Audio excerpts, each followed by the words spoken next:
Hello, and this is Thursday, the 12th of September. I hope everybody had a safe day yesterday. Anyhow, today we're going to carry on. Right, we got a little excited on the 11th or the 10th. We're going to get a little more excited today, I think. So yesterday I opened up my mail, which I didn't plan on doing anything that at least a bit work related, but I opened up the mail anyhow, and I finally received a communication back from the BC government, the oil and gas minister, assistant deputy minister for the oil and gas division, Ministry of Energy and Mines, by a person by the name of May Ma Paulson. So the response is reference number hashtag 107489. This is an interesting. It deals with an email, not the official letters that I just sent off, but an email I sent off a few weeks prior to the official letters we sent off just about a month ago now, to all the Western premiers and the Western WCB boards. In this email, of course, we discussed some of the issues relevant to the pipelines that had actually just recently exploded. The one we talked to the other day, where there was a settlement offering coming out to some of the workers from the June 4th or June 3rd, 4th incident, somewhere around there. We talked about the relevance of the pipeline, the tie-in mishaps that are happening because the procedures and policies that they put in place aren't followed properly. And her letter come back, and it was a beautiful little paragraph and a half letter explaining what that the ministry insists that everybody put in their own. Listen to the word "their own," right? So they must contain a clerical administrative process detailing how they're going to build, construct, and remove the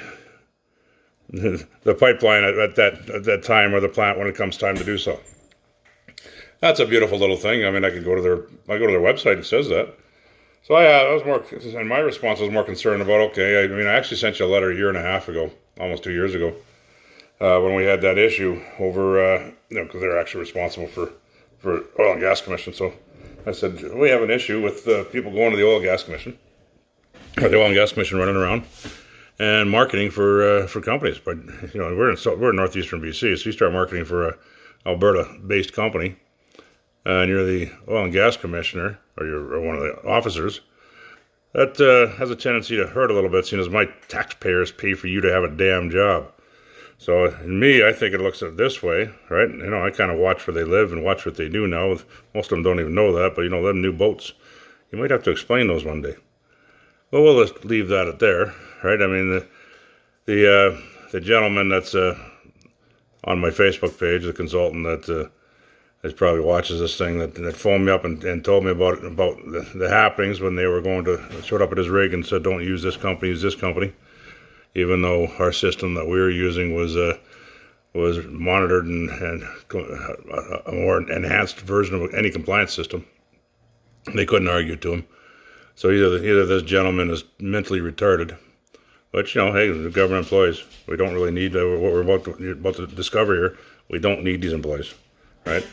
This is what you call a deep state. This is also called what you call wasting your taxpayers' dollars.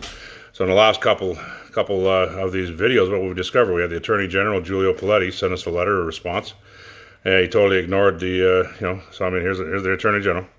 So he's citing law from 1985, and that's the statute he wants to cite.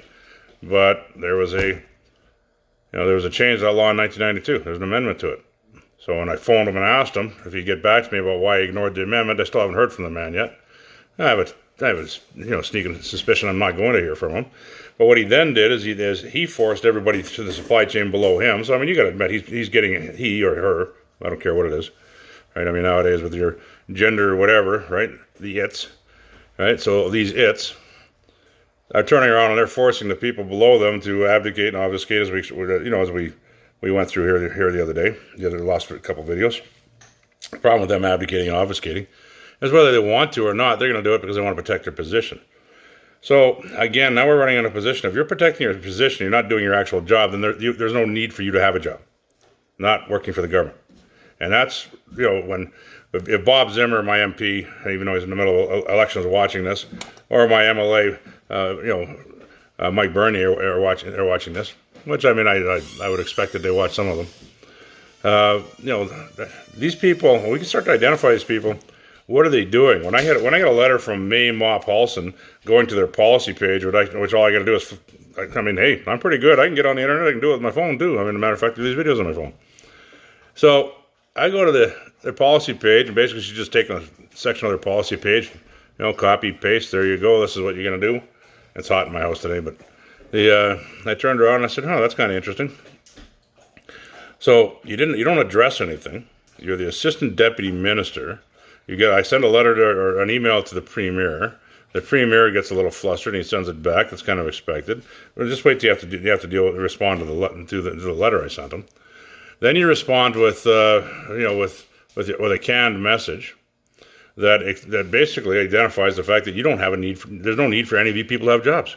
So pretty much, I just told him right now, I can go through the entire oil and gas division and get rid of you. You're done. None of you need work. Why am I paying you? Right? See, I don't want you to go look at the premier. He doesn't pay you. I pay you. Citizens pay you. Right? It's our money. Trudeau's got to learn that too. It's our money. Trudeau's going to learn it because he's out the door. Horgan, you're going to be out the door too. Right? And most of you people, these new people coming in, learn the lesson. Get rid of them. Because one of the things we're sitting right now, and this is the beauty thing, right? Our bureaucracy has decided it's all cool to let industry self-regulate. And then the industry that's self-regulating is 90% owned by foreigners. And then we don't even tax the damn people. We allow our money to go off tax-free. Well, we got to tax the crap at all the citizens. And then we bitch and whine because, there's no investment coming back in. Well, quit giving away all the money. It's not that hard, right? Tax them. If that's the only game in town, they're going to come back. It wasn't always like that. It just everybody got progressively stupider. Let's see how stupid we can get, right? Let's not think. Let's just make it all easy. Okay, if I get a board position after I'm done in politics, or after I'm done being the assistant deputy minister of retardation, right? Maybe I'll never have to work again. Yay! You know what? That's you guys are off the rails. It's time to restore this crap, and that's what's going on. I mean, you look at the PPC party. So one thing you got to look at. So you get a person called something Paul. I can't remember her name right now, but I've listened to her a few times. But anyhow, the other day I was looking at something that she wrote about the PPP party, and she said, well, she's a supporter of the PP party, and she hopes they split the vote. She hopes that Trudeau gets back in. Only because people haven't learned their lesson. We continue to allow our bureaucrats to do whatever they want. We don't hold anybody's feet to the fire. Our politicians can do whatever the hell they want, right? I mean, there's no law. We know that. I've just pointed out there's no law, right? Why should I abide by the law when Giulio Piletto doesn't have to abide by the law and he's the Attorney General? So I can do whatever the hell I want according to him, right? How should I abide by the law, right, when May Ma Paulson collects a damn paycheck but doesn't actually do anything? Right? You send a letter. Gee, that's it. Oh, she took it off the webpage. That's cool. Aren't you, he, it, shit, whatever it is. Don't know what it is. Whatever that thing is. Is that cute? No, it's not cute at all. Right? You're not trying to explain to me. You're trying to tell me that the issues that I've already identified, the reason we did the field service management system 17 years ago, so we identified these issues, and you're just telling me I'm 100% correct, and that you have no clues. Read the damn thing. Maybe it'll tell you how to do your job. I mean, come on, people. Did everybody go to school as stupid? I mean, all these people, these bureaucrats, are they just retarded? No, they're just corrupt. They might call it, we're just going along to get along. That's called corruption. You're supposed to do a job. Go investigate what happened. Why'd these kids get blown up? What happened? Well, you're going to have your investigation, but it's quiet. Why did that rig just blow up on September 1st? Oh, well, did it have anything to do with predictive software? Who the hell knows, right? Nobody's ever going to tell you, because right now it's hush, hush, hush, keep everything quiet. There's no accountability. Zero accountability. None of these people that work for us are going to be held accountable, ever, until we make them held accountable. And we're only going to do that by holding our damn politicians accountable. And you know what? I have a funny feeling that I like Paulie. I'll tell you why I like her. Other than the fact my mom's name is Polly Ann, but I like this Polly girl. I've listened to her a few times. She generally goes off the X-22 reports and serial brands and uses some of their stuff. That's good stuff. I mean, it doesn't matter where you get the source, how many times you hear the same source. It's good information. So, but I was a little surprised when she said that. It bothered me at first. And then I went, I got to think about it. She's correct. You know what? If we end up with we don't want a civil war. But I'm not seeing any way around this. Because I agree. I don't see the conservatives going to fix it. I don't see anybody going to fix it. We identify that the NAFTA Chapter 11 stuff is still out there. That's a glimmer of hope that maybe, right, under this Trump executive order, that all these rich bastards are going to lose their money and all the corruption is going to come down and it's going to land in the lands of these guys like this Attorney General and this Mayma Paulson, the assistant deputy ministers, and maybe they'll lose all their crap too. Well, maybe that'll be our saving grace. Who knows? A year from now, 2 years from now, a million years from now, who knows? Civil war is no good. That's me fighting against the Liberals or fighting against the NDP, right? Or them fighting against me or me fighting against the PPC or the CPC, whoever. It's people fighting against people. It's not good. That's what they want. What we want this crap cleaned up. So one of the best ways to clean them up is fire them all. Everybody's got out of a job. Now we'll rehire. Let's see. Do we actually need you? If we're going to allow the industry to be self-regulated, how many people do we actually need to be paying so they can sit there and take paragraphs out of that damn website and give them to people in response to letters? That's how stupid it is. Why are we paying these people?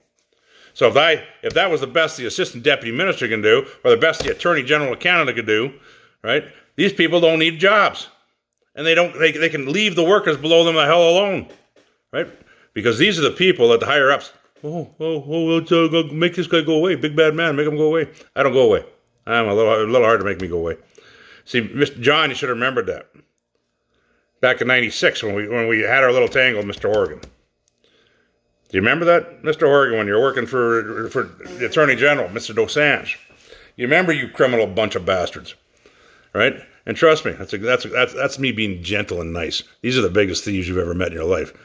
I mean, back then, on top of them getting caught being thieves, they're criminals. Period and story. There's no ifs, ands, or buts. This is a whole criminal group. The NDP are just nothing but thieves. But that's fine. They employ lots of people. Look what they did in Alberta. Hey, 100,000 people lost their jobs over there. We'll give them 100,000 jobs over here and make the rest of the people that are working. It's the perfect communist system. If we can get 50% of the people on the government payroll, we'll always get in. And the other 50%, we can just starve them to death and make them pay for them. That's got to come to an end. See, that's why we need a revolution. Not a civil war, but a revolution. So when our politicians are talking, pay attention to what they're saying, because if they're not talking about changing up this crap, right? If they're not talking about smaller government, I mean small. There's no damn need for government to interfere with what we're doing. There's a time you could go fishing without a license, folks, and we better get back to that time again. There's a time you could do things without the government sticking their damn nose in your business or sticking their damn hand in your pocket. And the government had better learn its place, because that's what a revolutionary war does, is it puts the government back in its damn place. Now, what is a revolutionary war? A revolutionary war is where the people go after the bureaucracy. They go after the political class. They go after the elites. That's where they level the playing field, right? Where, hey, it's already said. I mean, if you're listening to the stuff coming out of the States, by the time this stuff's done, these people aren't going to be safe to walk in the streets anyhow. So in Canada, you can get a little ahead of the curve. And I've been trying to get that through to the brain of 637 directors in the oil and gas industry, and as many politicians as I can get a hold of, and bureaucrats. Get it through your brain. You better start working for the people. Because if you don't, there's going to come a time where it's not going to be safe to walk down the street.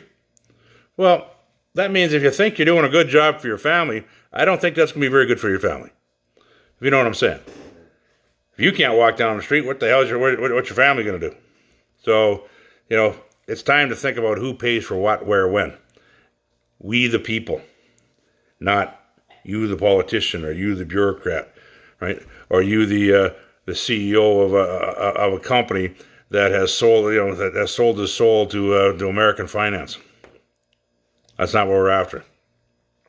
These resources, when the native groups start actually paying attention and realize that that just like the rest of us in Canada, instead of fighting each other, and I mean, especially where I live, I got a little easy because there's a lot of native people around me, right? So there's a lot of native influence in my life.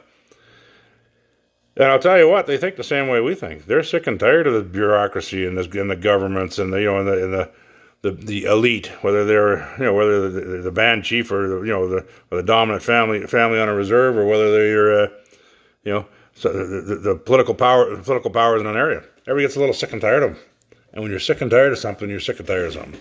And that's kind of what this whole populist movement's about nowadays. So there's two surveys just came out. I can't remember who authored them, but I was reading them the other day. And I mean, I was yesterday, but again, yesterday I wasn't supposed to be doing any type of work. Remember, yesterday was going to be my day off to just remember, and when I did a lot of remembering, if you know what I mean. And I did a lot of remembering.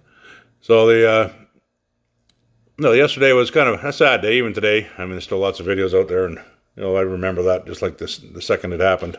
I watched that live and remember the second all that what happened. I didn't like to say it, but this video about populism and nationalism come out.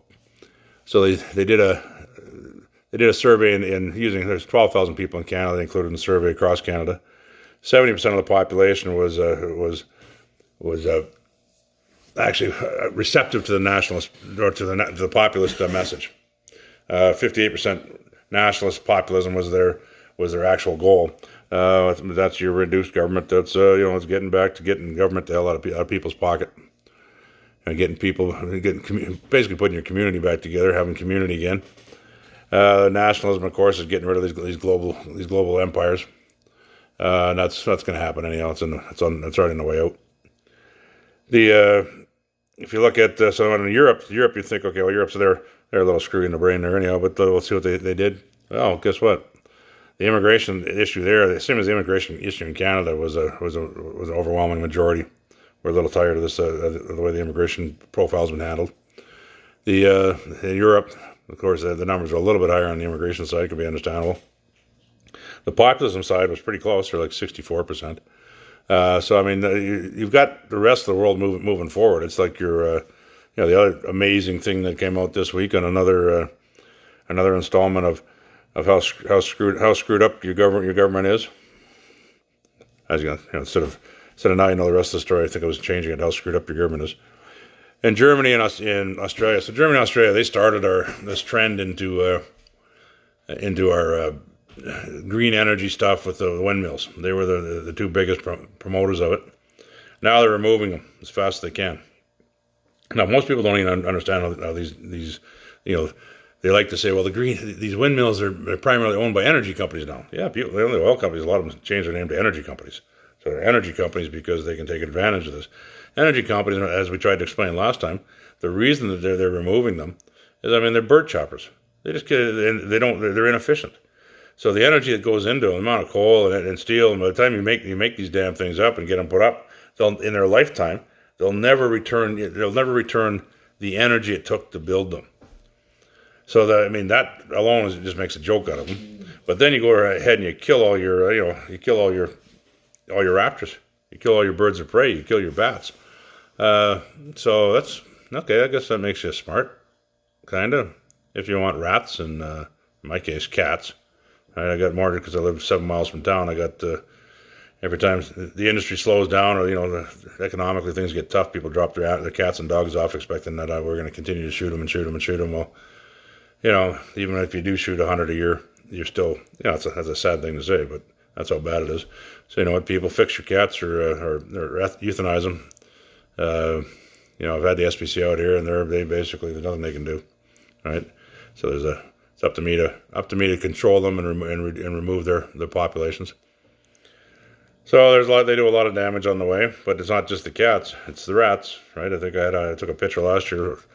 I was out on the deck, and the dog eats out there, and the wild cats eat with the dog, and then right there beside them was a muskrat. So I'm like, the neighbor across the road said he removed 10 pairs of muskrats. They only mate for life, so it's 20 muskrats out of his dugout. The dugout, when he had to have it cleaned, And again, that's one of the problems. Your mice populations, all these populations start booming. The cats might be able to keep the mice down around my place, but they're not everywhere else. So the things that the owls and the eagles and the peregrine falcons and the hawks, and we had lots of different types of raptors here.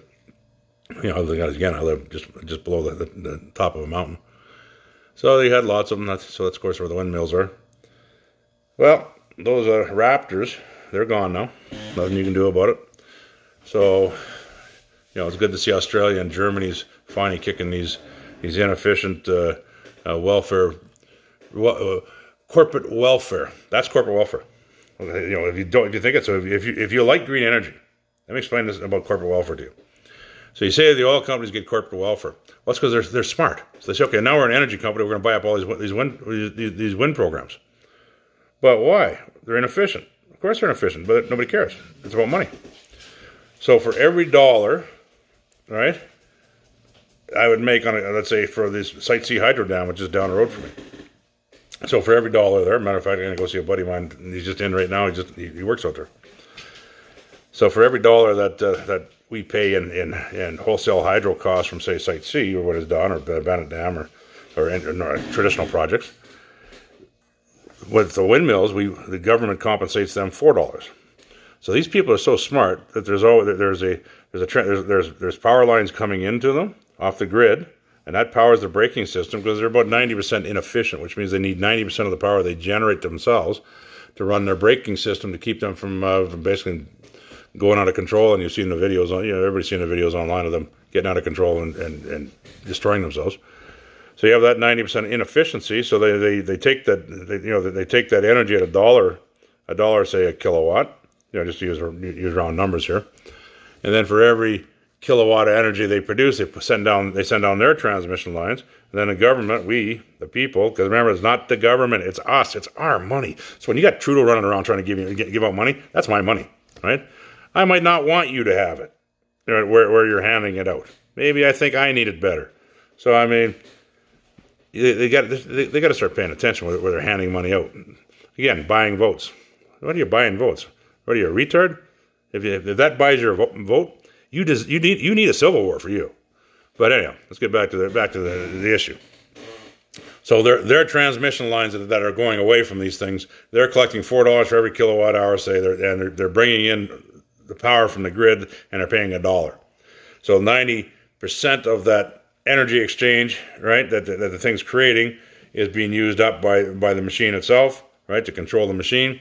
So therefore, they're making $1. They're making $1.40 or $3.40 on every dollar of energy that they're buying. So I mean, that's, if you remember the Getty program, we talked about that earlier back in the '80s, which is the reason that Rolf Klein went, and Getty had problems. That's where the whole get rid of kick out the Eastern bums came from. Again, that was another program where basically you got a $2 to $3 exchange for every dollar you put in. The government gave you back $3. That's corporate welfare. That's insanity. And that's where we're at the same time. I mean, of course, they're destroying the environment, and they're calling it environmentally friendly, and that's why Australia and Germany have had enough of it. Right? So they're the ones that they build the systems in Germany, but they're the ones that promoted it. At the same time, now they've had enough of it. So hopefully we learn sooner than later and get rid of the damn things ourselves. I mean, if I wish the old man hadn't died from cancer, if him and my uncles were 20 years younger, and this had all started, then I guess that'd make me 20 years younger. It'd be a good deal, too. Then I can guarantee you with their attitudes, none of those things would be standing up there right now. But that was a different time in life, and unfortunately, we as the citizens got to get back to that. I mean, I don't know what they're putting in our water, and I don't know what they're putting in our air, but hopefully that all gets cleaned up, and we can all grab a set here pretty quick and pay attention again. So that's it for today. Just a little gripe session, a little bitch session. Again, I wanted to show you how the deep state worked. So I mean, when you have these individuals, and they're just going to send you basically it's like a thank you note for sending us a card, right? Or they're not going to do their job. They're going to purposely go out of their way to mislead or misinform. See, when this attorney general did that, I was angry. I'll tell you why I was angry. You work for me. I don't care. You work for me. I'm the citizen. You don't work for that little prick Trudeau. Trudeau works for me. You understand? If they quit thinking they work for us, the police work for me. They work for you, right? They work for us, and we got to start remembering, or we're gonna have to teach them, right? And it's that teaching them part that they have a hard time with. But you know what? That's what it's getting back down to. They're going to have to remember, or they're going to have to be taught. And right now, you can hold their feet to the fire. It's election time, right? Scream and yell at them. Ask them the hard questions, right? None of the softball questions. What are you going to do about this, right? Are we going to get rid of these people? If you're not functional, why are you there? It reminds me of a guy that worked at the CRA. Highly educated guy. Lived down the road from my brother, and my brother lived in Kits.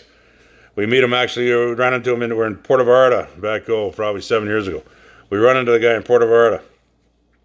So we're hanging out in Puerto Vallarta, all staying at the same hotel, shooting the shit, getting, doing what you do in an all-inclusive, right? Drinking too much and being friendly. So we're all sitting there, getting to know each other, and everybody's bullshitting. Tells us what he does. Right? We found out he looked at my brother. He said, "I've seen you around." He said, "You go to such and such pub?" My brother said, "Yeah, it's just across the street from where I live." "Well, it's just down the road from where I live." "Well, that's where I seen you." Yeah, so they instantly they're new best buds. So he's hitting it off. Well, he works for CRA. He says, he inherited his dad's place in Kitsilano, worth millions of dollars. It was a good little inheritance. But he said his dad was always angry because he came in public service. His dad went to public service and went to work for the CRA. He was younger than us. And he said, "I'll tell you why I went to work for the CRA." He said, "I worked about 100 days a year." He said, he was one of the top guys at the CRA in Western Canada. He said, "I'm pushing almost, he said, I'm pushing high 6 figures." He said, "I got more days off than I have days on with my sick days and everything else." He said, "I got a pension that," he said, "I can retire already." He said, "I can retire with a full pension." He said, there's stuff that the civil service, he said, it just pays so well. He said that you can't make that money up in the private business. And that sucks.